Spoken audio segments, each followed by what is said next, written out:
ஓம் குருவே சரணம்.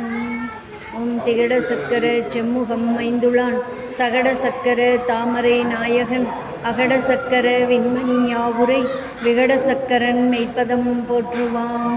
பாலும் தெளிதேனும் பாகும் பருப்பும் இவை நாளும் கலந்துனக்கு நான் தருவேன். கோலம் செய் துங்க கரிமுகத்து தூமணியே நீ எனக்கு சங்கத் தமிழ் மூன்றும் தா. அடியார் பெருமக்கள் அனைவருடைய திருவடிகளிலும் விழுந்து வணங்கிக் கொள்கிறேன். இன்னைக்கு திரு பொன்னூசலிலே 5வது பாடல். அதாவது நாரணனும் நான்முகனும் தன்னுடைய அகந்தையாலே இறைவனை தேடி கண்டுவிடலாம் என்று கிளம்பும்போது இறைவன் அந்த ஆணவத்திற்கு அகப்படாமல் தனிப்பெரும் ஜோதி வடிவமாக காட்சி தருகிறார். அந்த ஜோதி வடிவம் 2 பேர்த்தோட கண்ணுக்கு தெரிகிறது. கண்ணிலும் நுழைகிறது, கருத்துக்குள்ளும் நுழைகிறது. ஆனால் கற்பனைக்கும் சிந்தனைக்கும் கடந்து நிற்பதாய் இருக்கிறது. கண்ணுக்குள் செல்கிறது, கற்பனைக்கு அப்பாற்பட்டதாய் இருக்கிறது. கடந்தும் உள்ளும் இருப்பதனால் கடவுள் என்று பெயர். அதை இந்த பாடலிலே சொல்கிறார். அந்த வடிவம் இன்னதென்று அவர்களுக்கு புலப்படவில்லை. ஆணோ அலியோ அறிவையோ அந்த ஜோதி வடிவம் ஆண்னு தெரியல, பெண்ணென்று தெரியவில்லை, அலியோ என்று இருவர் காணா கடவுள் கருணையினால் தேவர் குழாம் நானாமே உய்ய ஆட்கொண்டருளி அப்படின்னு சொல்கிறார். தேவர் குழாம், தேவர்களுடைய கூட்டமானது அவர்கள் நாணும்படியாக இல்லாமல் நானாமே அப்படின்னு சொல்கிறார். தேவர் குழாம் எப்பொழுது நாணப்பட்டது என்பதை சொல்ல வருகிறார். என்னென்னா, அவர்கள் தேவர்களும் அசுரர்களும் பார்க்கடலை அமுதத்திற்காக கடைகிறார்கள். அப்படி கடையும் போது எந்த ஒரு செயலை செய்யும் பொழுதும் இறைவனுடைய திருவடியை மனதிலே நினைக்க வேண்டும். இவங்க கிளம்பும்போது இறைவனை நினைக்கல. அவங்க அமுதத்தை நாடி கடலை கடைகிறார்கள். அந்த அமுதக்கடல் நமக்கு என்ன கொடுக்குதுன்னா ஆலகால விஷத்தை கொடுக்கிறது. அப்போது அந்த துன்பம்னு வரும் பொழுது உடனே அவங்க இறைவனுடைய திருவடியை பற்றுகிறார்கள். இப்போ இந்த ஆலகால விஷத்திலிருந்து தப்புறது எப்படி அப்படின்னு சொல்லி இறைவன் திருவடியில் விழுந்த உடனே அடைந்தவர்களுக்கு அருள்கின்ற இறைவன் ஒரு வினாடி கூட தாமதம் செய்யாமல் அவர்கள் அமுதம் உண்பதற்காக தான் அந்த விஷத்தை அருந்துகிறார். நானாமே உய்ய ஆட்கொண்டருளி நஞ்சுதனை ஊனாக உண்டருளும் உத்தரகோசம் மங்கை அப்படின்னு சொல்கிறார்.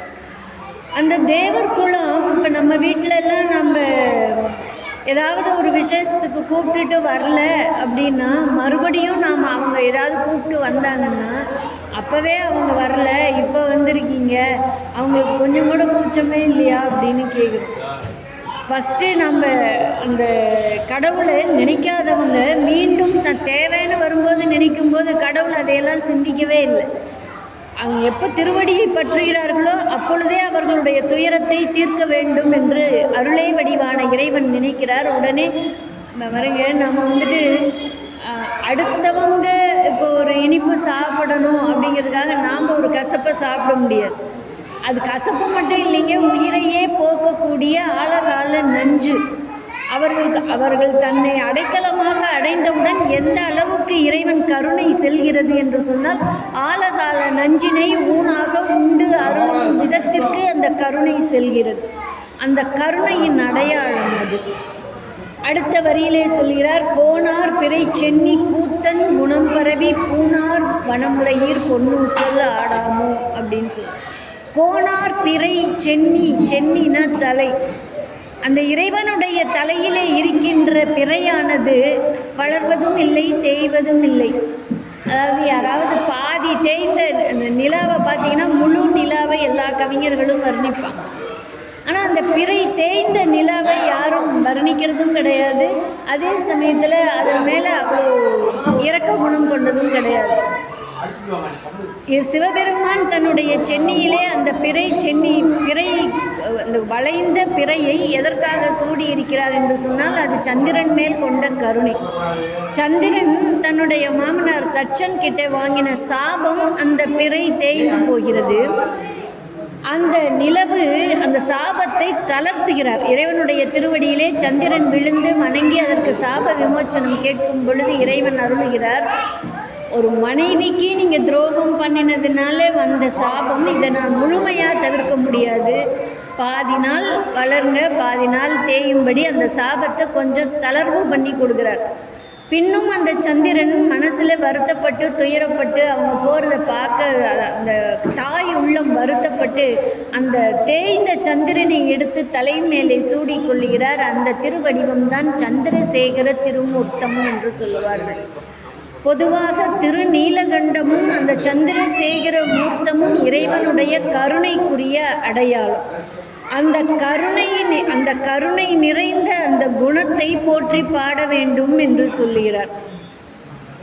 ஆணோ அலியோ அறிவையோ என்று இருவர் காணா கடவுள் கருணையினால் தேவர் குழாம் நானாமே உய்ய ஆட்கொண்டருளி நஞ்சுதனை ஊனாக உண்டருளும் உத்தரகோச மங்கை கோணார் பிறை சென்னி கூத்தன் குணம் பரவி அப்படின்னு சொல்றார். கூத்தன் அப்படின்னு சொன்னால் இந்த பிரபஞ்ச இயக்கம் இயங்கணும் அப்படின்னு சொன்னால் இறைவனுடைய திருக்கூத்து நடந்தாதான் பிரபஞ்சத்திலே இயக்கம். அந்த பிரபஞ்சம் இயங்க வேண்டும் என்பதற்காக அந்த கருணை கடவுள் எப்பொழுதும் கூத்தனாக இருக்கிறார். இந்த கூத்தனுடைய திருவடிவம் அந்த கருணையின் அடையாளம். இப்படிப்பட்ட அந்த இறைவனுடைய கருணையின் திறத்தை பாடி ஆடினால் அந்த கருணை நமக்கும் கிடைக்கும் அப்படின்ற ஒரு விஷயம் இந்த பாட்டில் இருக்குது. பொதுவாக அந்த கருணையை நினச்சி மனம் உருகுகிறார். இப்போ நமக்கு ஒருத்தர் ஒரு உபகாரம் பண்ணுறாங்கன்னா அதை நினச்சி நெகிழ்வது வேறு, அவர்களுக்கெல்லாம் செய்த அந்த கருணையை எண்ணி மனம் நெகிழ்கிறார். அடுத்த பாடல் மாதாடு பாகத்தன் அப்படின்னு ஆரம்பிக்குது. மாதாடு பாகத்தன் அப்படின்னு சொன்னால் உமையொரு பாகனாகிய அர்த்தநாரீஸ்வர திருமூர்த்தம். சக்தியோடு இணைந்து ஐயன் நடத்தும் உலக இயக்கம். சக்தியும் சிவனும் சேர்ந்தது தானே உலகம். அவர்கள் இருவரும் ஒன்றே அப்படிங்கிறதுனால தான் பாகம் பெண்ணுரு ஆனாய் போற்றி அப்படின்னு சொல்லுவார். மாதாடு பாகத்தன் உத்தரகோச மங்கை தாதாடு கொன்றை சடையான்.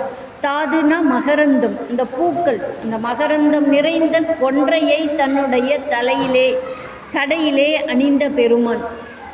கொன்றை மலர் அப்படின்னா அந்த மலரை திருமலர் அப்படின்னு சொல்லுவார் நம்மளுடைய திருஞான சம்பந்தர். அந்த கொன்றை மரத்தை பார்க்கும்போதே ஒருத்தருக்கு சிவபெருமானாக காட்சி தந்தாராம். கொன்றை மரத்தை பார்த்த உடனே சிவபெருமானாய் காட்சி தந்து புல்லாங்குழலிலே நமச்சிவாய மந்திரத்தை இசைத்து இறைவனுடைய திருவடி பேரை அடைகின்ற பெரும் பேறு பெற்றவர் ஆனாய நாயனார். அந்த கொன்றை மரமே ஒருத்தருக்கு முக்தியை கொடுத்துச்சு அப்படின்னா அந்த கொன்றை மலரினுடைய மகத்துவத்தை நாம் புரிஞ்சுக்கணும். தாதாடு கொன்றை சடையான் அடியாருள் கோதாட்டி நாயேனை ஆட்கொண்டு என் தொல் பிறவித்து இது ஓடா வண்ணம் திகழ பிறப்பறுப்பான். காதாடு குண்டலங்கள் பாடி கசிந்து அன்பால் போதாடு பூன்முலையீர் பொன்னூசல் ஆடாமோ. இது 6வது திருப்பாடல். அடியாருள் தன்னை கொண்டு போய் வைக்கிறார்.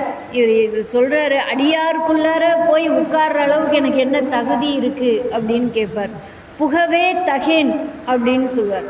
நான் அந்த அடியார் கூட்டத்தில் புகுந்து உட்கார்றதுக்கு அவங்களோட கலந்து உட்கார்ற அளவுக்கு எனக்கு தகுதி கிடையாது. ஏன் தகுதி கிடையாது? ஏன்னா நான் ரொம்ப தீவினை மிகுந்தவன், நான் குற்றங்கள் மிகுந்தவன் அப்படின்னு சொல்கிறார். அவரே அப்படி சொல்கிறாருன்னா அப்போ நம்மளுடைய குற்றங்களை பற்றி நாம் நினைக்கணும் இல்லையா?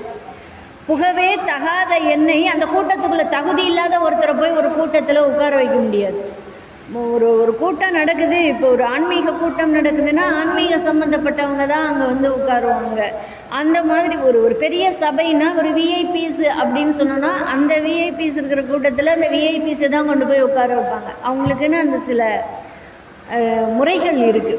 இப்போ என்னை போய் எப்படி உட்கார வச்சாங்கன்னா மற்ற அடியார்கள்லாம் கோபம் கொள்ள மாட்டார்களா? அதுக்கு தான் அவர் சொல்கிறார், தன்னுடைய குற்றங்களை நீக்கி கோதாட்டி, கோதுன்னா குற்றம், அந்த குற்றங்களை நீக்கி அந்த அடியாருள் கொண்டு போய் என்னை வைக்கிறார் அப்படின்னு சொல்கிறார். அப்போது அந்த பாவங்கள் நீங்கிய பிறகு அந்த ஆத்மா தூய்மை பெறுகிறது. தூய்மை பெற்ற பிறகு அந்த அடியாருள் வைத்தார் அப்படின்னு சொல்கிறார்.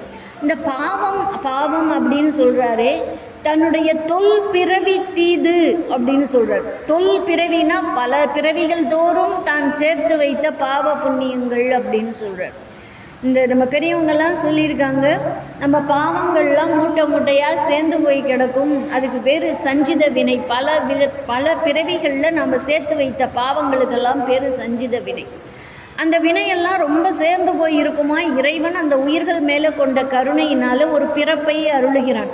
இந்த பிறவியில் போய் இவ்வளவு பாவத்தையும் உன்னால் தீர்க்க முடியாது அப்படின்னு கொஞ்சமாக எடுத்து இந்த பாவத்தை மட்டும் தீர்க்கிறதுக்காக உனக்கு இந்த பிறவியை தரேன்னு கொடுத்து அனுப்புவாராம்.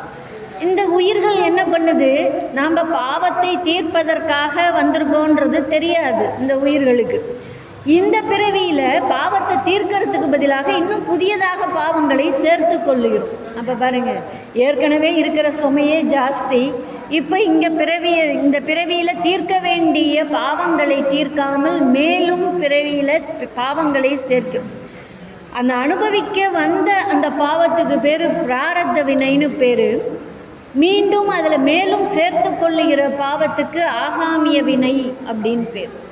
அந்த தொல் பிறவி தீதுன்னா பல பிறவிகளில் சேர்த்து வச்சிருக்கிற அந்த சஞ்சித வினையவே தீர்த்து வைத்தானாம் இறைவன். எதனாலன்னா கருணையினால். அந்த கோதாட்டி அப்படின்னா அந்த வினைகளை எல்லாம் தீர்த்த பிறகு அடியாருள் கொண்டு போய் என்னையும் நாயி போல இருக்கிற என்னை ஆட்கொண்டு என் தொல் பிறவி தீவினை ஓடி திகழ பிறப்பறுப்பான். இந்த வினைகள் எல்லாம் தீர்ந்து போன பிறகு எனக்கு என்ன கிடைத்தது அப்படின்னா அந்த பிறவி சங்கிலி அறுபட்டது அப்படின்னு சொல்வார். புல்லாய் பூடாய் புழுவாய் மரமாகி மிருகமாகி பறவையாய் பாம்பாகி கல்லாய் மனிதராய் தேவராய் அப்படின்னு அந்த அத்தனை பிறவி தொடர்களையும் அந்த பிறவி தொடர் சங்கிலியை இறைவன் அறிக்கிறார். அவர் பார்த்து அந்த கருணையோடு அந்த உயிர்களுக்கு அவர் பார்த்து தீர்த்தாருன்னா தீக்கலாம். இப்போ நம்ம ஒருத்தர்கிட்ட ஒரு பெரிய மனிதர்கிட்ட போனோன்னா என்ன சொல்லுவோம், நீங்கள் பார்த்து இதை அட்ஜஸ்ட் பண்ணுறதுனா பண்ண முடியாதா அப்படின்னு சொல்கிறோமே. அந்த மாதிரி இறைவன் பார்த்து, இறைவனுக்கும் மேலான சக்தி ஒன்று இல்லை. அப்போ அவர் பார்த்து இந்த தீவினையெல்லாம் அவர் பார்த்து தீர்த்து கொடுத்தாதான் உண்டு. அதுதான் இந்த கருணைன்னு சொல்கிறார். எத்தனையோ பேர் காத்துக்கிட்டு இருக்காங்க, என்னுடைய வினையை அவன் வந்து தீர்த்து கொடுத்துருக்கான்னா அது எவ்வளவு பெரிய கருணை. அந்த கருணையினாலே அவர் சொல்கிறார், அந்த கருணையை நினச்சி பார்க்கும் பொழுது அவருடைய காதிலே அணிந்திருக்கின்ற திருச்செவியிலே அணிந்திருக்கின்ற காதாடு குண்டலங்களை பாட வேண்டும். எப்படி பாட வேண்டும்? கசிந்து அன்பாலே பாட வேண்டும். இறைவனை நினைக்கும் பொழுது, அந்த கருணையை நினைக்கும் பொழுது நமக்கு மனம் கசிய வேண்டும். அந்த மனம் கசியும் பொழுது நமக்கு அன்பு தோன்றும். அந்த அன்பாலே பாட வேண்டும் என்று சொல்லுகிறார். இறைவனுடைய திருச்செவியிலே இருக்கிற குண்டலங்கள் அப்படின்னா அதுக்கு ஒரு காதாடு குண்டலங்கள்னு பேர். அதை இவர் மட்டுமா பாடியிருக்கார் அப்படின்னா, நம்ம திருஞான சம்பந்த மூர்த்திகளே இறைவனுடைய திருச்செவியில் இருக்கிற தோடுடைய செவியன் என்றுதான் திருமுறையை தொடங்குகிறார். நம்மளுடைய சைவ திருமுறை, முதலாம் திருமுறை இறைவனுடைய திருச்செவிகளிலே அணிந்திருக்கின்ற தோட்டிலிருந்து தான் தொடங்குகிறது. அப்படின்னா அந்த இறைவனுடைய அணிகலனை பாராட்டி, அந்த கருணையை போற்றி, அந்த திருச்செவிகளிலே நம்மளுடைய விண்ணப்பம் விழும்படியாக அந்த குண்டலங்களை போற்றி பாடுவது அந்த 6வது திருப்பாடல். நான் கொஞ்சம் வேகமாக தான் சொல்ல வேண்டியது இருக்குது. ஏன் அப்படின்னு சொன்னால் 9 பாடல்கள் சொல்லணும். இப்போ தான் 6வது பாடல் வந்திருக்கோம். முழுசையும் சொல்லணும் அப்படின்னு சொல்லிட்டு எனக்கு கொஞ்சம் குறையாக சொன்னாலும் கூட முழுசாக சொல்லிடணும். அதனால தான் நான் கொஞ்சம் வேகமாக சொல்கிறேன். கொஞ்சம் பொறுத்து கொள்ளும்படி கேட்டுக்கொள்கிறேன். ஏன்னா இது ஒரு பெரிய இந்த திருப்பொன்னூசல்ங்கிறது அந்த 9 பாடல்களை ஒரே நாளில் நாம் தெரிஞ்சுக்க முடியுமான்னு அந்த ஒரு வரிக்கு அர்த்தம் சொன்னாலே நமக்கு ரொம்ப அதிகமாக நமக்கு அவ்வளோ விஷயங்கள் இருக்குது அந்த பாடலில். 7வது திருப்பாடல், உன்னற்கரிய திரு உத்தரகோச மங்கை மன்னி பொலிந்து இருந்த மாமறையோன் அப்படின்னு இறைவனுக்கு ஒரு பெரிய நீளமான டைட்டில் கொடுக்குறார். மறையோன் அப்படின்னு சொன்னால் குருநாதர் அப்படின்ற அர்த்தமும் எடுத்துக்கலாம். மறைகள் துதிபாடுகின்ற பரம்பொருள், மறைகளெல்லாம் யாரை தேடுகின்றனவோ அந்த இறைவன் மறையோன் உன்னற்கு அரிய அப்படிங்கிறார். உன்னற்கு அப்படின்னா நினச்சி பார்க்குறதுக்கே ரொம்ப அரியவன். நாம் நினச்சா இறைவனை மனசில் நினச்சிட முடியாதான். நாம் நினைக்கிறோம் நாம் சிவபெருமானை நினச்சி தியானம் பண்ணலாம், நம்ம சிவபெருமானை மனதிலே நினைக்கலாம் அப்படின்னு சொன்னால் நம்மளால் நினைக்க முடியாது. அதுக்கு இறைவனுடைய திருவருள் வேணுமா. ஏன் அப்படின்னு சொன்னால் அந்த வினை பயன் நம்மளுக்கு தடையாக நிற்கும்.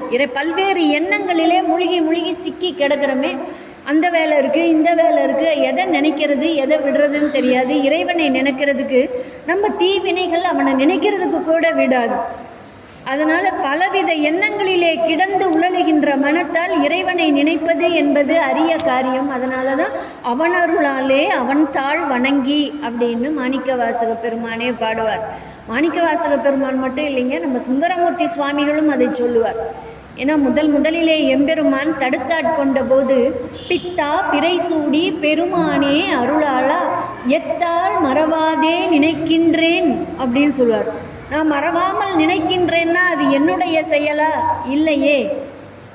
மனத்து உன்னை வைத்தாய், என் மனதினிலே உன்னை வைத்தாய், அதனாலே உன்னை மறவாது நினைக்கின்றேன் என்று சுந்தரமூர்த்தி சுவாமிகளும் சொல்லுகிறார். அதனால தான் நினைப்பதற்கு அரிய சிவபெருமான், உன்னற்கு அரிய திரு உத்தரகோச மங்கை மன்னி பொலிந்து இருந்த மாமறையோன் அப்படிங்கிறார்.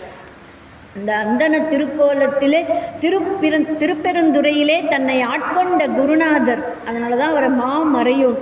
அவர் இந்த திருப்பெருந்துறையிலே குருவாக வந்து ஆட்கொண்ட பெருமான் யார் அப்படின்னா உத்தரகோச மங்கையான் அப்படின்னு அவர் சொல்கிறார். அந்த இறைவனை நினைத்தற்கும் அரிய சிவபெருமானை அவனுடைய புகழை பணிந்து இறைஞ்ச பாவங்கள் பற்றறுப்பான் அப்படின்னு சொல்கிறார். அவனுடைய எழில் பாடி அப்படின்னு, அவனுடைய எழில்னா இறைவனுக்கு எது எழில் எது அழகு அப்படின்னு சொன்னால் நாம் செய்கிற பிழைகளை எல்லாம் மன்னித்தல் தான் பெரியவருக்கு அழகு. அதனால் நம்ம பண்ணுற பாவங்கள்லாம் கணக்கில் உண்டா? அது சொல்ல முடியுமா? அப்போ அத்தனை பாவங்களையும் யார் சகித்து கொள்ளுகிறார்? தாயை சிறந்த தயாவான அந்த இறைவன் தான் நம்மளுடைய பிழைகளை எல்லாம் பொறுப்பான். அந்த பிழைகளை பொறுத்து அருளும் கருணை தான் அவனுடைய புகழ். அவனுடைய புகழை அன்னத்தின் மேலேறி ஆடும் அணிமையில் போல் எண்ணத்தன் என்னையும் ஆட்கொண்டான் எழில்பாடி பொன்னொத்த பொன்முலையீர் பொன்னூசல் ஆடாமோ அப்படின்னு சொல்கிறார். இந்த இறைவனை அவனுடைய புகழை அவன் அணிந்திருக்கின்ற அணிகலன்களை, அவனுடைய கருணை திறத்தை, அவனுடைய குணங்களை, அவனுடைய எழில் நலங்களை எப்படியெல்லாம் நினச்சி பாடணும். பணிந்து இறைஞ்ச அவனை பணிந்து இதெல்லாம் சொன்னோம் அப்படின்னு சொன்னால் அவனுடைய எழில் நலத்தை பாடுதல், அவனுடைய கருணை திறத்தை பாடினால் நம்மளுடைய பாவங்கள் பற்றொழிந்து போகும் அப்படின்னு சொல்கிறார். முதல்லையே சொன்னார் இல்லையா, என் தொல் பிறவி தீது ஓடா வண்ணம் என்னை ஆட்கொண்ட பெருமான். அந்த பாவங்கள் எல்லாம் தீர வேண்டும் என்று சொன்னால் இறைவனுடைய எழிலை, அவனுடைய கருணை குணத்தை பாட வேண்டும் என்று சொல்கிறார். அடுத்த பாடல், கோல வரை குடுமி வந்து குவளையத்து சால அமுதுண்டு. கோல வரை குடுமி அப்படின்னா, குடுமினா கோல வரை, அழகான புகழ்ச்சி. அதாவது ரொம்ப உயரிய மலைன்னா உலகத்திலேயே தெரியும். நம்ம பையனை கேட்டால் சொல்லுவான் உலகத்திலேயே உயர்ந்த மலைனா இமயமலை, எவரெஸ்ட் சிகரம்னு நம்ம குழந்தைங்க கூட சொல்லுவாங்க.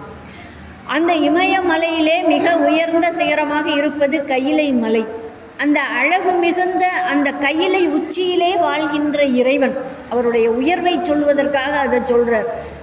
அந்த உச்சியிலே இருக்கின்ற அந்த கோல வரை குடுமி வந்து குவளையத்து சால அமுதுண்டு அப்படின்னு சொல்கிறார். அவ்வளோ உயரத்தில் இருக்கிறவன் இந்த உலகத்துக்கு இறங்கி வர்றதே பெருசு. அவன் இந்த குவளையத்திலே சால அமுதுண்டு அப்படின்னு சொல்கிறார். இந்த மண்ணுலகத்தில் ஏதுங்க அமுது? அமுதம்னா அது வானத்தில் தானே இருக்குன்னு நாம் நினச்சிட்ருக்கோம். இங்கே ஏது அமுது அப்படின்னு சொன்னால், மாணிக்கவாசக பெருமானுக்கு அவருடைய வாழ்க்கையில் நடந்த நிகழ்ச்சி ஒன்று. அந்த மதுரை வைகையிலே வெள்ளம் ஆற்றுப்பெருக்கு எடுக்கும் பொழுது அந்த வைகை கரையை அடைக்கிறதுக்கு வீட்டுக்கு ஒரு ஆள் வரணும்னு சொல்லி மன்னனுடைய ஆணை. வந்தி பாட்டின்னு ஒரு பாட்டி இருக்காங்க அந்த மதுரை மாநகரில். அவங்களுக்கு குழந்தைங்களும் இல்லை, அவங்களுக்கு வேலை செய்கிறதுக்கு ஆளும் இல்லை. தன்னுடைய பங்கை அடைக்க வேண்டும் அப்படின்னு சொல்லி அதுக்கு என்ன பண்ணுறதுன்னு அவங்க கவலையில் இருப்பாங்க. அப்போ பெருமான் கூலி ஆளாக வர்றார். என்னை கூலி கொள்வார் உண்டோ, என்னை கூலி வச்சுக்க யாராவது இருக்கீங்களான்னு கேட்டுட்டு வருவார் அந்த திரு ஆலவாய் தெருக்களிலே நடந்து வருகிறார். அந்த வந்தி பாட்டி, அப்பா நீ வேலை செய்கிறதுக்கு வர எனக்கு சந்தோஷம், ஆனால் உனக்கு கூலி கொடுக்கறதுக்கு எனக்கு ஒன்றுமே இல்லையே அப்படின்னு சொல்லும்போது இறைவன் சொல்கிறார், நீ தான் பிட்டு விற்கிறியே, அந்த விற்கிற பிட்டில் உதிர்ந்து போன பிட்டெல்லாம் எனக்கு கொடு, அதுவே எனக்கு போதும், நீ கூலி கொடுத்தாலும் நான் பசிக்கு சாப்பிட தானே போகிறேன். பாருங்கள், எங்கே இருக்கிற கடவுள், கையிலை மலை உச்சியிலே இருக்கிற கடவுள் இங்கே வந்து குவளையத்திலே சால அமுது உண்டு. அது எவ்வளோ பெரிய கருணை. அது இன்னொன்று சொல்கிறார், தாழ்கடலின் மீது எழுந்து கடலில் மீன் பிடிக்கிற மீனவனாய் வந்தான். ஞாலம் மிக, ஞாலம் மிகனா இந்த ஞாலம்னா உலகம், இந்த உலகம் உய்யும்படியாக பரிமேற்கொண்டு நம்மை ஆண்டான். இதில் எத்தனை விஷயம் சொல்கிறார் பாருங்கள். திருவிளையாடல் புராணத்தில் 4 புராணத்தை இந்த ஒரு பாடலில் சொல்லிடுறார். முதல்ல இந்த வந்தி பாட்டிக்கு பிட்டமுது செய்ததை சொல்லிட்டார். அடுத்து மீனவனாய் கடலிலே வந்து அவதரித்த வரலாறை சொல்லுகிறார். அடுத்தது பரிமேற்கொண்டு நம்மை ஆண்டான். பரினா குதிரை, அந்த நரிகளை எல்லாம் குதிரையாக்கி இங்கே தனக்காக கொண்டு வருவாரே பெருமான், அந்த நிகழ்ச்சியையும் சொல்லுகிறார்.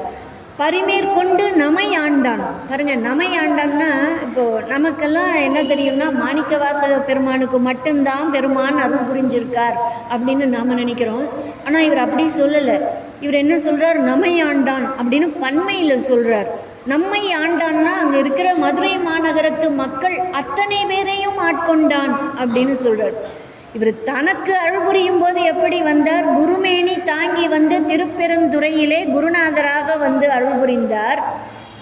பாருங்க, கூலி கொள்வார் உண்டோன்னு அந்த வீதியில் வரும்பொழுது அந்த மதுரை திருநகர் வீதியில் இருக்கிற அத்தனை பேருக்கும் காட்சி. சக கூலி ஆட்கள் வேலை செய்யும்போது அங்கே மண்ணை பிடிச்சி வேலை செய்கிற சக கூலி ஆட்கள், அந்த வேலையை மேற்பார்வை பார்க்கறதுக்கு வந்த அலுவலர்கள், அது எல்லாத்தையும் தாண்டி மன்னன், இத்தனை பேத்துக்கும் ஒரு நாள் காலையிலிருந்து மாலை வரை திருக்காட்சி தருகிறார். எப்படி நாம் போய் இப்போ கோயிலில் தேடி வந்து நாம் இறைவனை தேடுறோமே, ஆனால் அவர் வந்து பேசும் தெய்வமாக அவங்களுக்கு ஊனக்கண்ணால் பார்க்கும்படி, நேருக்கு நேராக பார்க்கும்படி கையிலை மலையிலே இருக்கிற பெருமான் வந்து காட்சி தருகிறார். அது அத்தனை பேரும் பார்த்தவங்க, கண்ணாலே கண்ட அத்தனை பேரும் அவனுடைய திருவருளை பெற்றார்கள். திரு கண்ணோக்கம் என்று சொல்லுகிறார்களே, அந்த திரு நயன தீட்சையை அத்தனை பேரும் பெற்று உய்வடைகிறார்கள் அப்படின்னு சொல்கிறார். அதனால தான் நம்மை ஆண்டான் அப்படின்னு சொல்கிறார். சீலம் திகழும் திரு உத்தரகோசமங்கை மாலுக்கு அரியானை வாயார நாம் பாடி பூளித்து அகம் குலைந்து பொன்னூசல் ஆடாமோ. அகம் குலையும். எப்போ அகம் குலையும் அப்படின்னா நம்ம மனசெல்லாம் கரைஞ்சு போகணும். எப்போ கரைஞ்சு போகும், அவனுடைய தியாகத்தை நினைச்சா கரைஞ்சு போகும் அப்படிங்கிறார். அது சொல்கிறார் பாருங்க.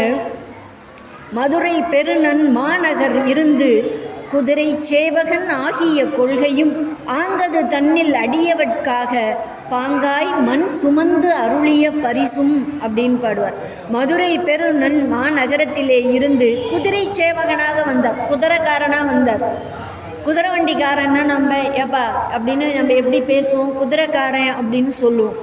குதிரை சேவகன் ஆகிய கொள்கையும் ஆங்கது தன்னில் அடியவட்காக மண் சுமந்து அருளிய பரிசும், அதெல்லாம் எவ்வளோ பெரிய கருணை அப்படின்றத நினச்சி பார்க்குறார்.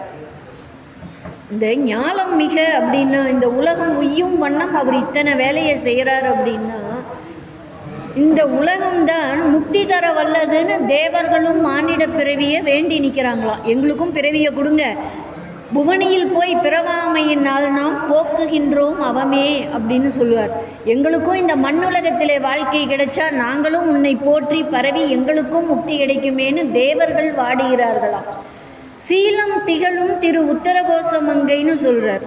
நல்லொழுக்கம் நிறைந்த இடம்தான் இறைவன் இருக்கும் இடம். அவருடைய எளிவந்த தன்மை, அதாவது இந்த பாட்டில் இந்த இறைவன் எவ்வளவு எளிதாக இறங்கி வர்றார் அப்படிங்கிறத சொல்கிறார். மாலுக்கு அரியவன்னு சொல்கிறார். அவர் அவ்வளோ பெரிய மாலும் ஐயனும் காணாத இருவர் காணா கடவுள். அவர் கருணைன்னு வந்துட்டால் அந்த கருணைக்கு ஒரு எல்லை இல்லைங்கிறார்.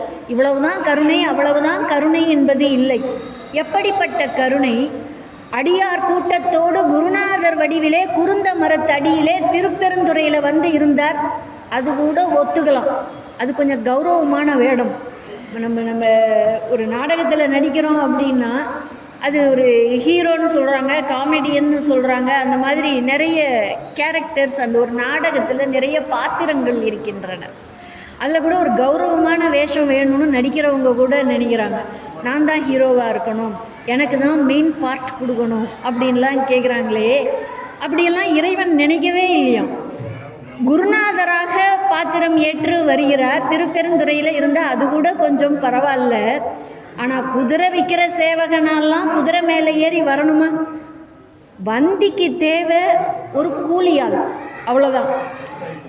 அவர் நினச்சிருந்தா, மனசில் நினச்சா போதும், யாராவது ஒரு வடிவம் தாங்கி அங்கே கூலியாளாக வர்றோம். அவர்கிட்ட இருக்கிற பூத கணங்களை சொல்லவா வேணும்? வேலைக்கு அஞ்சுகின்ற பூதங்களா? பூத கணங்களில் ஒருத்தரை கூட அனுப்பிச்சிருக்கலாம். ஆனால் அவர் அனுப்பலை. இயமானனாம் நம் விமலான்னு பாடுவாரே. இயமானன்னா எஜமானனாக இருக்கின்ற ஒருவன் தன்னால் படைக்கப்பட்ட உயிர்களுக்கு ஒரு இன்றியமையாத தேவைன்னு வரும் பொழுது தாயிற் தயாவான அந்த தத்துவன் மற்றவங்களை அனுப்பி பணி செய்ய சொல்லலை. ஒருத்தங்க எவ்வளோ பெரிய உயர்ந்த பதவியில் இருந்தாலும் தன்னோட குழந்தை கீழே விழுந்துட்டா ஐயோன்னு ஓடி போய் தூக்குவாங்க. வேலைக்காரம்மா வந்து தூக்கட்டும்னு பார்த்துக்கிட்டு இருக்க மாட்டாங்க. அப்படி தான் இந்த இறைவன் தாய் தன்மை அடைந்து விடுகிறான். அதனால தான் அடுத்தவர்களை அனுப்பாமல் தானே கீழே இறங்கி இத்தனை வேலையும் செய்கிறான். தாயின்னு வந்துட்டாலே அந்த தாய்க்கு செய்கிற வேலையில் இது ஒசந்த வேலை, இது தாழ்ந்த வேலை, இதுதான் நம்ம தரத்துக்கு தகுந்தது, நம்ம தரத்துக்கு இது தகாதது, இது ரொம்ப கஷ்டமான வேலை, இது எளிமையான வேலை அப்படின்லாம் மனசு நினைக்காது. தாய் அன்பு ஒன்று மட்டுமே தலை தூக்கி நிற்கும். அதுவும் நினச்சி பாருங்கள், அவர் எந்த அளவுக்கு கீழே இறங்கி வர்றார். அந்த உதிர்ந்து போன பிட்டை அவர் கூலியாலாக தானங்க வர்றாரு. கூலியால் வந்து நல்ல சட்டை போட்டுக்கிட்டு, நல்ல விலை உயர்ந்த சட்டை போட்டுக்கிட்டு இப்போல்லாம் வர்றாங்க. ஆனால் அப்போல்லாம் அந்த நிலை தாழ்ந்தவர்கள் தான் கூலி வேலைக்கு வருவாங்க. அவர் அணிந்திருக்கிற ஆடை கிழிந்த ஆடை, அந்த உதிர்ந்த பிட்டையை அந்த கிழிந்த துணியில் வாங்கி சாப்பிட்றாராம் பெருமான். நினச்சி பாருங்கள், எப்படிப்பட்ட பெருமான். கோல வரை குடுமி இங்கே சால அமுதுண்டு அந்த கிழிந்த துணியில் சாப்பிட்ற அளவுக்கு இறங்கி வர்றார். அந்த எளிவந்த தன்மையை பற்றி அதை நினைக்கும் போது நமக்கு கண்ணு கலங்க வேண்டாமா, உள்ளம் நிறைய வேண்டாமா, உள்ளம் கசிய வேண்டாமா அப்படின்னு சொல்கிறார். பாருங்க, பெருமான் அந்த ஆலகால விஷமாகிய நஞ்சை உண்ணும்போது யாருக்கும் பங்கு கொடுக்கல, பங்கிட்டு கொடுக்கல, பங்குக்கு யாரும் வரல, கொடுத்தாலும் யாரும் வாங்க மாட்டாங்க. ஆனால் இந்த பிட்டு அமுதை சுடுதுன்னு ஊதி சாப்பிட்டாராம் அந்த வேலை செய்கிற இடத்துல. மற்ற கூலி ஆட்கள்லாம் அங்கே உண்மையிலேயே ரொம்ப பசியோடையும் வறுமையோடையும் இருக்கிற அந்த ஆட்கள்லாம் என்ன பண்ணுவாங்க, எனக்கும் கொடுன்னு கையை நீட்ட மாட்டாங்களா? இப்போது அந்த வள்ளல் நஞ்சை அவருக்கு பங்கு வைக்கல. ஆனால் இங்கே அந்த பிட்டு அமுதத்தை அவருடைய திருக்கரத்தின் பட்டதனாலே அந்த பிட்டு அமுதமாகி விடுகிறது. அதனால தான் சால அமுதுண்டு. சாலனா அவர் நிறையா சாப்பிட்டார்னு அர்த்தம் இல்லை, அனைவருக்கும் பங்கிட்டு அமுதத்தை வழங்கினார் என்று பொருள். அந்த இறைவன் அந்த நஞ்சை உண்ட கருணை பெரியது, அதைவிட பெரியது இந்த பிட்டு அமுதத்தை உண்டது அப்படின்னு சொல்லுவாங்க. அது மட்டும் இல்லைங்க, பிறம்படி வாங்கிறதுக்கு கூட தயாராக இருந்தார் அடியவர்களுக்காக. அந்த வானத்திலே உள்ள ஒரு பொருள், வானத்தில் வாழ்கிற மற்றவங்களுக்கு காட்சி கூட கொடுக்கல, மற்றவர்களுக்கு காட்சி கூட கொடுக்கல, அவங்களுக்கெல்லாம் காட்சி கூட கொடுக்காம மண்ணிடை வந்து எத்தனை பணிகளை செய்தார். குதிரை சேவகனாய், பிட்டை வாங்கி உண்ணும் கூலி ஆளாய், வலை வீசும் மீனவனாய். அதெல்லாம் நினைக்கும் போது அவருக்கு மனசு நெகிழ்ந்து போயிடுறது. அந்த அகம் குலைந்து உடல் பூரித்து போகிறது. அந்த உடல் பூளித்து அகம் குலைந்து அவனை வாயார பாட வேண்டாமான்னு சொல்கிறார். எதுக்காக வாயார பாட வேண்டும்? விண்ணோர் முழு முதல் பாதாளத்தார் வித்து, மண்ணோர் மருந்து, அயன் மாலுடைய வைப்பு, அடியோம் கண்ணார வந்து நின்றான். என்னுடைய கண்கள் மகிழ்ச்சி அடையும்படியாக என் கண்கள் ஆறும் வண்ணம் அந்த விண்ணோர் முழு முதலாகிய பெருமான் நான் கண்ணாலே காணும் வண்ணம் வந்து நிற்கிறானே, அவனை நான் வாயார பாட வேண்டாமா? பாடி பொன்னூசலாடுவோம் என்று அழைக்கிறார். இறைவனுடைய எளிவந்த தன்மையை வியந்து வியந்து நெகிழ்ந்து இந்த பாடலை படிக்கும் பொழுது நம்ம அகம் குழையணும், கசிந்து அன்பால் இறைவனை பாட வேண்டும் என்ற எண்ணம் நமக்கு வர வேண்டும். அடுத்து 9வது திருப்பாடல் தெங்குலவு சோலை திரு உத்தரகோச மங்கை. இந்த உத்தரகோச மங்கைக்கு நிறைய அடைமொழி கொடுப்பார். சீலம் திகழும் திரு உத்தரகோச மங்கை, தெங்குலவு சோலை திரு உத்தரகோச மங்கை. இந்த உத்தரகோச மங்கை மேலே மாணிக்க வாசக பெருமானுக்கு ஏன் இவ்வளவு ஒரு பிரியம் அப்படின்னு சொன்னால், மாணிக்க வாசக பெருமானுடைய திருவரலாறு நீங்கள் எல்லாம் ஏற்கனவே கேட்டிருப்பீங்க. திரு உத்தரகோச மங்கையிலே அடியார் கூட்டத்திலே ஒருவராக இருந்து ஆகமங்களை இறைவன் சொல்லி அருளும் பொழுது இவர் கேட்டவர். அந்த சொல்லி கேட்கும் பொழுது இந்திரனுடைய யானை பவனி காட்சியை வேடிக்கை பார்த்துட்டு இருந்ததுனால இந்த சிவாகமங்களை இந்த மண்ணில் நீங்கள் தரணும்னு சொல்லி மாணிக்க வாசக பெருமானை இங்கே இருத்தி விட்டு போன குருநாதர் இறைவன். அந்த இறை காட்சி, அந்த குருநாதருடைய காட்சியை தான் திருப்பெருந்துறையிலே அவர் பார்க்கிறார். திருப்பெருந்துறையிலே குருநாதராக அவரை கண்டவுடன் அனல் மேல் மெழுகாய் அவருடைய உள்ளம் கரைந்து, அந்த நேரத்தில் எப்படி திருஞான சம்பந்த பெருமான் உமையம்பிகையினுடைய பாலை உண்டவுடன் அவருக்கு ஞானம் பிறந்ததோ அதுபோலே குருநாதருடைய திருவடிவை கண்ணால் கண்டவுடனே நயன தீட்சையாலே ஞானம் பெற்ற பெருமான் மாணிக்க வாசக பெருமான். அந்த பெருமான் அந்த திருப்பெருந்துறையிலே குருநாதராக வந்து நம்மளை ஆட்கொண்ட பெருமான் யார்? உத்தரகோச மங்கை வள்ளல் அப்படிங்கிறத தன்னுடைய மனசில் நல்லா வாங்கிக்கிறார். அதனால தான் அந்த திரு உத்தரகோச மங்கை அந்த திருத்தலத்தில் மீண்டும் அந்த குருவை பிரிந்து அவர் வாடுறார். அப்படி வாடும் பொழுது அலறி துடித்து இந்த நீத்தல் விண்ணப்பமெல்லாம் பாடும் பொழுது திரு உத்தரகோச மங்கையிலே மீண்டும் குருநாதருடைய காட்சி கிடைக்கப் பெறுகிறது. அதனால தான் அந்த உத்தரகோச மங்கை மேலே அவருக்கு அந்த உத்தரகோச மங்கை கோன், உத்தரகோச மங்கைக்கு அரசு அப்படின்னு பெருமானை பாடிக்கிட்டே வருவார். தெங்குலவு சோலை திரு உத்தரகோச மங்கை தங்குலவு ஜோதி தனி உருவம் வந்தருளி அப்படின்றார். தங்கு உலவுகின்ற ஜோதி அந்த உத்தரகோச மங்கையிலே தங்கி ஜோதி தனி உருவம் அப்படிங்கிறார். ஜோதி தனி உருவம்னா உருவம் ஏதும் இல்லாத பரம்பொருள் அடியார் பொருட்டு உருவம் தாங்கி குருநாதராக உருவம் தாங்கி வந்தது. தனி உருவம் அப்படின்னா ஒப்பற்ற உருவம், ஒப்பற்ற குருநாதர் வடிவம் தாங்கி எங்கள் பிறப்பு அறுத்திட்டு எந்தரமும் ஆட்கொள்வான். தராதரம் பார்த்து அவன் நம்மளை ஆட்கொள்ளவில்லை. அது ரொம்ப அழகாக சொல்லுவார்.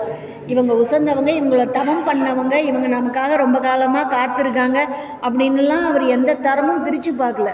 தரம் பிரித்து பார்க்காம நம்ம எங்கெங்கே இருக்கோம்? ஒரு துணி வாங்குறதுனா கூட இது வசந்த துணி, இது வந்து கொஞ்சம் தாழ்ந்த துணின்னு சொல்கிறோம். வீட்டுக்கு யாராவது வந்தாங்கன்னா கூட ரொம்ப நெருக்கமானவங்க ஒரு பக்கம், அப்புறம் ரொம்ப வசதியானவங்க ஒரு பக்கம், அப்படி தராதரம் பிரித்து பார்த்து தான் நம்ம எல்லா விஷயத்துலேயும் முடிவெடுக்கிறோம். ஆனால் பெருமான் அப்படி தராதரம் பார்த்துருந்தா என்னையெல்லாம் ஆட்கொள்வானான்னு கேட்குறார். மாணிக்க வாசக பெருமான் கேட்குறார். தராதரம் பார்த்து அவன் என்னை ஆட்கொள்ளவில்லை. அதுதான் சொல்லுவார். கண்ணப்பன் ஒப்பதோர் அன்பின்மை கண்ட பின்பும் என்னை வா என்று வண்ண பணித்தென்னை ஆட்கொண்ட பெருமான் என்று சொல்லுவார். எந்தரமும் ஆட்கொள்ளும் பணி கொள்ளும் அப்படின்னு சொல்லுவார். பணி கொள்ளுவதுன்னா என்ன அப்படின்னா, இப்போ இறைவனுக்குன்னு தனியாக பணியெல்லாம் கிடையாது. அவருக்கு ஏது பணி? அவர் இந்த உலகத்தை இயக்குகின்ற பெருமான். பணி கொள்வது அப்படின்னா என்ன, தன்னை ஆட்கொள்வதுன்னா என்னன்றதை நாம் முதல்ல புரிஞ்சுக்கணும் இல்லையா? ஆட்கொண்டு அருளி அவரை ஆளாக கொண்டார், ஆட்கொண்டார் அப்படின்லாம் படிக்கிறோமே, அதுக்கு என்ன பொருள்? இறைவனுடைய விருப்பமே தன்னுடைய விருப்பம். இறைவனிடத்திலே தன்னை முழுமையாக ஒப்பு கொடுத்தல். இறைவன் எது கொடுத்தாலும் அது இன்பம் துன்பம்னு பிரித்து பார்க்காம எல்லாமே இறைவனுடைய திருவருள், எல்லாமே இறைவனுடைய விருப்பம்னு நம்ம ஏற்றுக்கக்கூடிய மனநிலை. அதுதான் இறைவனுடைய ஆட்கொள்ளும் தன்மை அப்படின்னு சொல்லுவார். இதை நம்ம எல்லா பெரியவர்களுடைய வரலாறுகளிலையுமே பார்த்தோம்னா தெரியும். நம்ம திருநாவுக்கரசு பெருமான் வரலாறு பார்த்திங்கன்னா, நம்ம ஐயா சொன்னார் முதல் நாள் திங்கட்கிழமை, எலும்பு தேய தேய உடம்பு தேய தேய கைலை மலைக்கு போனார் அப்படின்னு சொல்லுவார். அவருக்கு நினச்சிருந்தா காட்சி கொடுத்துருக்கலாம். அவ்வளோ கஷ்டப்பட்டும் போயும் அவருக்கு கையிலை மலையில் காட்சி தரல, திருவையாருக்கு வான்னு சொல்லிட்டார். அப்படின்னா அதுதான் இறைவனுடைய விருப்பம். காரைக்கால் அம்மையார் தலையாலே நடந்து போனார், அவருக்காவது ஒரே பெண்ணடியார்னு சொன்னார், அவருக்காவது அங்கேயே காட்சி கொடுத்தாருன்னா அவருக்கும் அங்கே காட்சி கொடுக்கல. திருவாலங்காட்டிலே வந்து நான் அந்த தரிசனத்தை தருகிறேன் என்று சொன்னார். பாருங்கள், அவங்களாம் எவ்வளோ கஷ்டப்பட்டவங்க, எவ்வளோ பெரிய அடியார்கள். அவங்களுக்கெல்லாம் அந்த கையிலை காட்சியை கொடுக்காம அந்த கையிலை கோலை வரை உச்சி குடுமி எங்கே வருது பார்த்தீங்களா? அவரே இறங்கி வர்றாரு, இங்கே அவரே இறங்கி வர்ற தயாராக இருக்கார். அப்படின்னா அவருடைய கருணையை, அந்த அடிப்படையை நாம் புரிஞ்சு கொள்ளணும். அதுதான் ஒப்பு கொடுத்தல். நாம் வந்து பாவம் செஞ்சோன்னே ஒத்துக்கிறதே இல்லைங்க. நீங்கள் இன்றைக்கி ஒரு குழந்தைய மிரட்டி பாருங்கள், ஏண்டா தப்பு பண்ண, நான் என்ன தப்பு பண்ணேன், அவன் பண்ணது தப்புன்னே அவங்களுக்கு தெரியாது. அந்த குழந்தைக்கும் தெரியறதில்ல. குழந்தை நமக்கு தெரியுதா நாம் பண்ணுறது தப்புன்னு? நாம் பண்ணுறது எப்போ தப்புன்னு ஒத்துக்கிறோமோ அப்போ தானே திருந்துறதுக்கு வாய்ப்பு. நாம் செய்கிற பிழைகளை எண்ணி உருக வேண்டும்.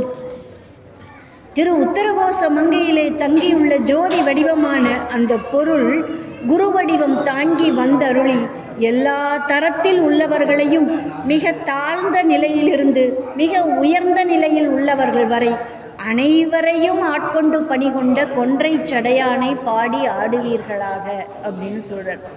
இது ஒரு பெரிய நம்பிக்கை நட்சத்திரம் நமக்கு. நம்ம மாணிக்க வாசக பெருமான் என்ன சொல்ல வர்றாருன்னா, என்னையும் ஆட்கொண்டான், எந்த தரத்தில் உள்ளவர்களையும் ஆட்கொள்வான். இது ஒரு பெரிய பாவங்களை பற்றறுப்பான்ங்கிற வார்த்தை இருக்கே, அது ரொம்ப பெரிய வார்த்தைங்க. நம்ம சொல்லப்போனால் நம்ம இந்து மதங்களில் பாவ மன்னிப்புன்னு ஒன்று கிடையாது. வினைகளை அனுபவித்தே தான் தீர வேண்டும் அப்படிங்கிறது நம்ம மத கோட்பாடு. பாவ மன்னிப்புன்னு யாரும் தப்பிச்சுக்க முடியாது. அந்த மாதிரியான அந்த இடத்துல இருந்து அவர் சொல்கிறார், இறைவன் கருணை இருந்தால் அவன் புகழை போற்றி பாடினால் நம் பாவங்களை பற்ற அறுப்பான். மாணிக்க வாசகருடைய வாசகம் அப்படின்னு சொன்னால் அவர் மட்டும் சொல்லலைங்க, அது இறைவன் தன்னுடைய திருக்கரத்தினால் எழுதிய வார்த்தைகள். அப்படின்னா அது எவ்வளவு சத்தியம் மிகுந்த வார்த்தைகள் அப்படிங்கிறத நாம் புரிஞ்சுக்கணும். அப்போவாது நாம் அந்த இறைவனுடைய புகழை, அவனுடைய கருணையை, அவனுடைய எளிவந்த தன்மையை நாம் பாடிக்கொண்டு ஆட வேண்டும் அப்படின்னு சொல்கிறார். என்னை போன்ற கடையவனுக்கே குருநாதருடைய அருள் கிட்டியது அப்படின்னு சொன்னால் அவரோட நம்பிக்கையை பாருங்கள். எனக்கே கிடைச்சதுன்னா உலகத்தில் இருக்கிற அத்தனை உயிர்களுக்கும் கிடைக்கும். இப்படி ஒரு நம்பிக்கையை நமக்கு யார் தருவாங்க? உனக்கும் கிடைக்கும். இன்றைக்கி கோயிலுக்கு போனால் சுண்டல் கிடைக்குமா? அதுவே நமக்கு நம்பிக்கை கிடையாது. இறைவனுடைய திருவருள் கிடைக்கும் அப்படின்னு சொல்லி சத்திய வாக்காக சொல்லுகிறார்.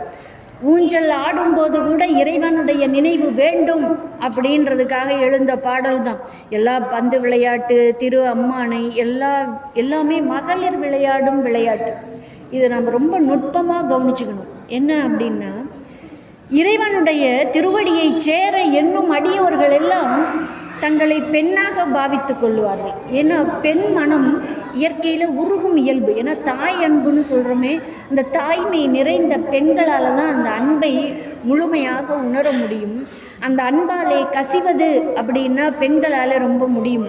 ஏன் முடியும் அப்படின்னா, பெண்களுடைய இயல்பு, ஆடவர்களுடைய இயல்பு தன்னுடைய வேலையை பற்றி தான் நினச்சிட்டு இருப்பாங்க, தன்னுடைய வினைகளை பற்றி நினைத்து கொண்டிருப்பார்கள். ஆனால் பெண்கள் என்ன பண்ணுவாங்களா, எப்பொழுதும் தன்னுடைய காதலனை எண்ணி உருகும் இயல்புடையவர்கள் பெண்களாம். அதனால தான் பெண்களாக தன்னை பாவித்து கொண்டு பெண்கள் போல அந்த இறைவனையே எப்பொழுதும் சிந்தித்திருக்கின்ற மனம் வேண்டும் அப்படின்னு சொல்லி திருநாவுக்கரசு பெருமான் கூட முன்னை அவனுடைய நாமம் கேட்டாள் அப்படின்ற பாடலெல்லாம் தன்னை தலைவியாக எண்ணிக்கொண்டு பாடிய பாடல்கள் தான் அவை. இதில் ஒரு வித்தியாசம் இருக்குது. என்னென்னா, அடியவர்களெல்லாம் தன்னை பெண்ணாக நினச்சி இறைவனை உருகி பாடுவார்களாம். ஆனால் மாணிக்க வாசக பெருமானுக்கு மட்டும் ஒரு வேறுபாடு இருக்கான். என்னென்னா, இவருக்கு மட்டும் ஒரு டைட்டில் திருவெண்காட்டு புராணத்தில், தல புராணத்தில் திருவாதவூர பெருமானாகிய மாணிக்க வாசகருக்கு ஒரு டைட்டில் கொடுக்குறாங்க. என்ன டைட்டில் தெரியுமா? டைட்டில்னால் நமக்கு என்ன சூப்பர் ஸ்டார் டைட்டில்னால் தெரியும், தளபதினா தெரியுது, தலைன்னா தெரியுது. ஆனால் இந்த மாதிரி டைட்டில் நீங்கள் எங்கேயுமே கேட்டிருக்க மாட்டீங்க. கற்றை சடையான் கருத்துருக்கும் காதலன் அப்படின்னு சொல்கிறார். இங்கே காதலன் யாராம்? மாணிக்க வாசக பெருமானம். காதலி யார்? அவன் மாணிக்க வாசக பெருமானை நினைந்து உருகும் காதலி இறைவன். இது எவ்வளோ பெரிய தத்துவம் பாருங்கள் மாணிக்க வாசக பெருமானை பற்றி. ஏன்னா இன்றைக்கி நான் எதுக்கு இதை சொல்கிறாங்க அப்படின்றத நம்ம புரிஞ்சுக்கணும். ஒரு தடவை ஒரு டிராஃபிக்கில் நம்ம சரியாக கிராஸ் பண்ணாமல் ஒரு தடவை மாட்டிக்கிட்டோம் அப்படின்னு சொன்னால் எனக்கு கலெக்டரை தெரியும் அப்படின்னு சொல்லி தப்பிச்சிக்கலான்னு சொன்னது தான். உடனே கலெக்டர், இப்போல்லாம் முன்ன மாதிரி இல்லைங்க, கலெக்டர் உங்களுக்கு தெரியும் எனக்கும் தெரியும், ஆனால் கலெக்டருக்கு உங்களை தெரியுமான்னு கேட்பாங்க. ஆனால் இறைவன்கிட்ட மாணிக்க வாசக பெருமானுடைய பேரை சொன்னால் போதும். ஏன்னா அவரோட காதலி, அவள் பேரை சொன்னால் மயங்கி போயிடுவானா. மாணிக்க வாசகருக்கு உங்களை தெரியுமான்னு கேட்கவே மாட்டார். உடனே உங்களுக்கு கேட்டதையெல்லாம் கொடுக்க வேண்டிய கடப்பாடுடையவனாக இறைவன் மாறிவிடுகிறார். ஊஞ்சலாடும் போது கூட இறைவன் நினைவு வேண்டும்னு ஏன் சொல்கிறார் அப்படின்னா, எந்த நேரமும் அந்த சிந்தனையை இறைவன்பால் திருப்பணும். சித்தம் சிவமாக்கி செய்தனவே தவமாக்கும் அத்தன் கருணையினால் தோல் நோக்கம் ஆடாமோ அப்படின்னு சொல்கிறார். சித்தம் சிவமயமாக சித்தமெல்லாம் எனக்கு சிவமயமே அப்படின்னு ஒரு பாட்டு கூட நீங்கள் கேட்டிருப்பீங்க. அந்த சித்தமெல்லாம் சிவமயமானால் நாம் செய்வதெல்லாம் தவமாகிவிடும். ஊஞ்சலாடும் பொழுது கூட நம்ம இறைவனுடைய திருப்புகளையும் அவனுடைய கருணையையும் நினைந்து பாட வேண்டும். இதுதாங்க இந்த பொன்னூசலினுடைய கருத்து. ஏதோ என்னால் முடிஞ்ச அளவுக்கு ரொம்ப குறைபாடோடு சொன்னாலும் ஓரளவுக்கு எனக்கு தெரிஞ்ச அளவுக்கு சொல்லியிருக்கேன். இதில் இருக்கிற குற்றம் குறைகளை நீங்கள் பெரியவங்க பொறுத்துக்கணும்னு கேட்டுக்கிறேன். பொன்னூசல்ன்ற இந்த திருப்பாடலை நாமளும் பாடி அந்த இறைவனை வழிபட்டால் நமக்கு அந்த இறைவன் நம் சித்தத்தினுள்ளே வந்து நிறைந்து விடுவான். சித்தமெல்லாம் சிவமயமாக ஆகும் என்று சொல்லி இந்த பொன்னூசலை உங்களிடையே எனக்கு சொல்கிறதுக்கு வாய்ப்பளித்த அனைவருக்கும் நன்றி கூறி உங்களுடைய திருவடிகளிலே விழுந்து வணங்கி சிவா திருச்சிற்றம்பலம். மாணிக்க வாசக பெருமான் மலரடிகள் போற்றி போற்றி.